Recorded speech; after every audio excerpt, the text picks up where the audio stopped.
Olá, meu nome é Daniel Cunha, eu sou ortopedista e cirurgião de coluna aqui em BH, Minas Gerais. E hoje nós vamos falar sobre a escoliose congênita. Um tema bem difícil, então eu vou tentar dividir ele em partes para ficar mais palatável, para ficar mais fácil de assimilar. Existem basicamente 3 tipos de escoliose de crianças e adolescentes. A escoliose idiopática, que é de longe a mais comum, a escoliose neuromuscular e a congênita. E é dessa última que a gente vai falar. O termo congênito se refere a alguma doença ou alteração que aconteceu antes da criança nascer. Ela já nasce com essa alteração. A escoliose congênita se refere a uma alteração na coluna vertebral que aconteceu dentro do período uterino, no desenvolvimento dessa criança. Mais especificamente entre a 4ª e a 6ª semana de gestação. As vértebras elas têm que se fundir, separar e formarem pequenos bloquinhos. Na escoliose congênita pode ter um defeito de formação ou de segmentação, ou a vértebra não separa, ou a vértebra forma só um pedacinho dela, e esses defeitos vão acompanhar a criança desde que ela nasce. Crianças com escoliose congênita, elas podem ter alterações muito leves que acabam não trazendo consequência nenhuma na vida delas, ou então alterações muito complexas que vão afetar a coluna quase todas. Podem ter malformações em mais de uma região da coluna, e isso traz muitas sequelas.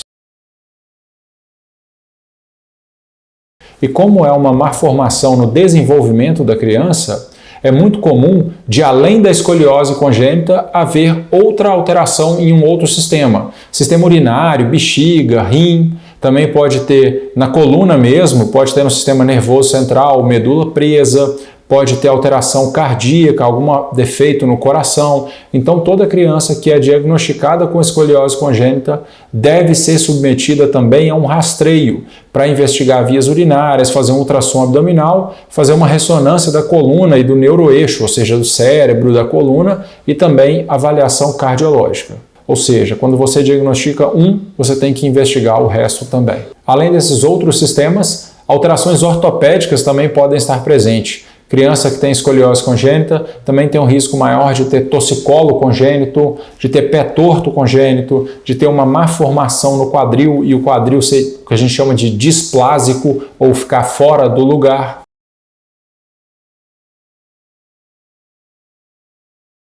Os principais sintomas que são observados são ombros desnivelados, cintura desnivelada, um lado da bacia mais alto que o outro. Pode haver torcicolo congênito com a cabeça inclinada ou torcida para um dos lados. As costelas podem estar torcidas também, então um lado do tórax mais proeminente que o outro, o que gera também na coluna uma que a gente chama de giba, um lado da escápula, uma escápula mais elevada que a outra.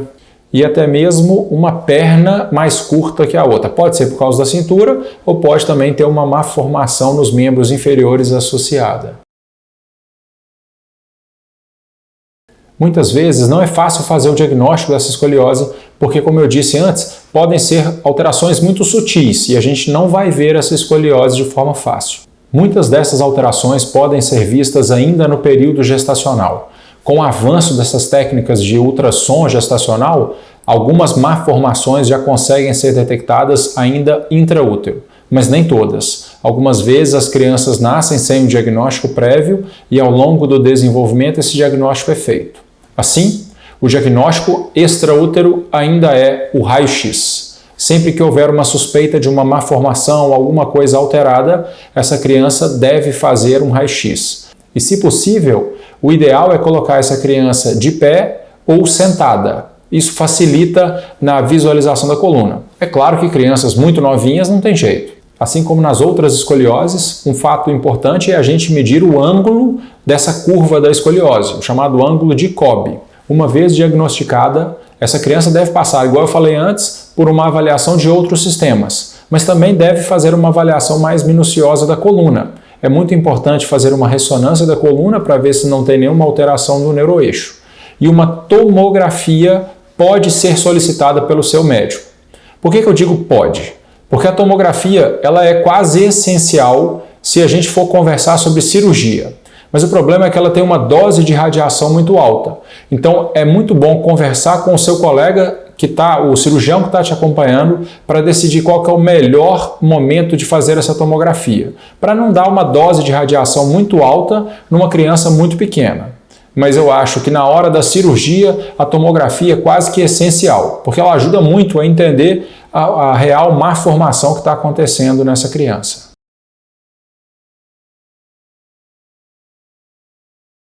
Uma pergunta muito importante e ao mesmo tempo muito difícil de responder é: essa curva vai progredir?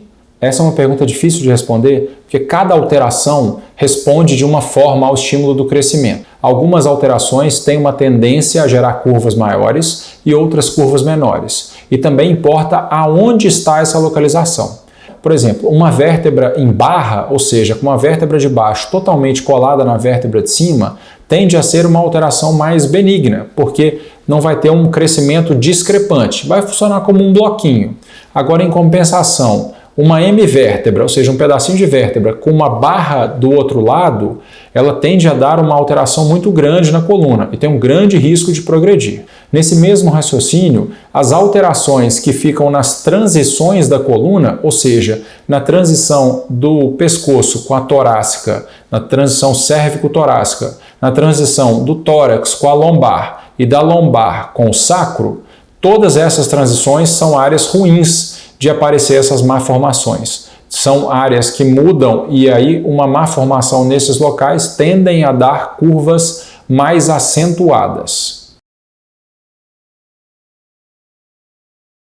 O primeiro fator que todo pai e mãe de criança com escoliose e adolescente deve saber é que o tratamento deve ser individualizado para aquele paciente, para aquela pequena vida, porque, igual eu falei anteriormente, cada caso é um caso. Cada escoliose congênita se comporta de uma forma específica. Então, ele deve ser individualizado. As malformações congênitas, como elas começam no início do desenvolvimento da criança, elas têm um potencial de gerar deformidades muito significativas e, com isso, trazer sequelas também muito significativas. Assim, um número bem grande dessas crianças acaba precisando de cirurgia em algum momento da vida.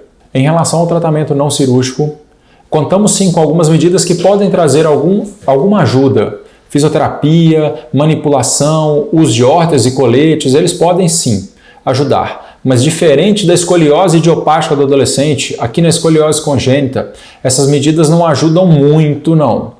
Vai ser mais para controlar curvaturas secundárias. O colete não vai corrigir aquela malformação vertebral. Então, ele serve em alguns casos, novamente deve ser individualizado, mas não é a melhor forma de tratamento. Em relação ao tratamento cirúrgico, para se decidir qual cirurgia e quando fazer cirurgia, o médico deve levar em consideração alguns fatores. Aonde é a deformidade, qual é o tipo de deformidade, qual é a idade do paciente, qual o crescimento esperar desse paciente e qual é o tamanho da curva atual. Quanto maior a gravidade do caso, quanto maior a gravidade da curva, quanto maior o número de alterações, mais precoce vai ser indicado o tratamento. Mas, de novo, varia de caso a caso. Em relação ao tratamento cirúrgico, existem várias opções que podem ser feitas. Pode ser feito a ressecção da vértebra, pode ser feito fusão, pode ser feito instrumentação com ou sem fusão, pode ser utilizado hastes de crescimento, entre outras coisas. São detalhes muito específicos que não vale a pena a gente ficar discutindo aqui, porque é igual discutir sexo dos anjos, a gente não vai chegar em lugar nenhum. É mais específico para o consultório.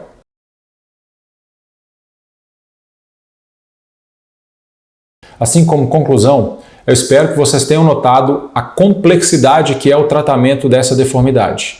Normalmente exige uma abordagem multidisciplinar com profissionais médicos e não médicos. E mesmo os médicos vão precisar de muitos médicos. O ortopedista, cirurgião de coluna, o pediatra, neurocirurgião, neurologista, vai precisar também de fisioterapeuta, terapeuta ocupacional pode ajudar, vai precisar de um orteticista se precisar fazer um molde, um colete para essa criança.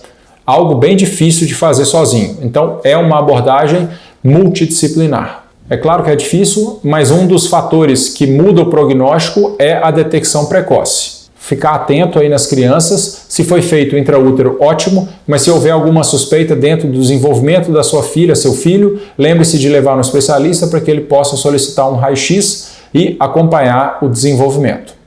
Qualquer dúvida, deixe aqui nos comentários, compartilhe esse vídeo se ele te ajudou, se você acha que tem potencial para ajudar mais gente. Vamos tentar espalhar a notícia e sanar as dúvidas dos pacientes. Eu fico por aqui, um grande abraço, espero que tenha ajudado e até a próxima. Tchau, tchau.